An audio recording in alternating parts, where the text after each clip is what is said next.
ሰላም ሰላም እንዴት ናችሁ? እስቲ ዛሬ አንድ የግራጁዌሽን ፕሮግራም አለብኝ ወደዛ ለመሄድ እንዘጋጅ። እንደምታዩት የአውትፊት ሉኬ ይሄንን ይመስላል። ዋይት ጂንስ፣ ብላክ ባግ እና ኦሬንጅ ቀበቶ፣ ስካርፕ፣ ዋይት ስካርፕ፣ ዋይት ጆለሪ እና ይሄንን ይመስላል። እናንተ ግራጁዌሽን ፕሮግራም ላይ የሚለበሱ ልብሶች ካሉ እስቲ ኮሜንት ላይ ጻፉልኝ፣ አስቀምጡልኝ። ከዛን ኦላይ ቦዲ ሎሽን ተጠቀምኩኝ። ሰውነታችሁ ላይ ዳርክ ስፓት ምናምን ቦዲያችሁ ላይ ካለ እሱን ያጠፋላችኋል። ሰውነታችሁ ቦዲያችሁ ስሙዝ እንዲሆን ነው የሚያደርገው።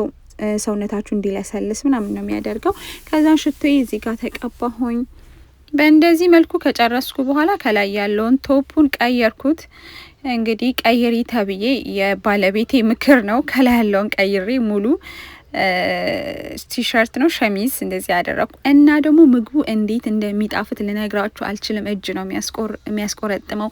ለቬጋኖች ቬጋን ተመጋቢዎች አሉ፣ ስጋ ለሚበሉ ቁርጥ፣ ክትፎ ልነግራችሁ አልችልም። ቆጮ የሌለ ነገር አልነበረም። በቃ በጣም ሙሉ ፓኬጅ ነበረ። በጣም ነበር ደግሞ የሚጣፍጠው።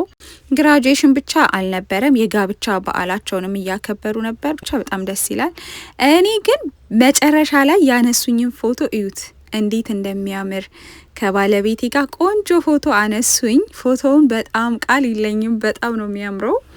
እንደዚህ ቆንጆ የሆነ ፎቶ ነው። ባለቤቴ ራሱ በጣም ነበር የወደደው እና በስተመጨረሻ እንደዚህ ቆንጆ ፎቶ ተነስተን መጣንላችኋለሁ። ለዛሬ ይዤላችሁ የመጣሁት ይሄ ነው። ባይ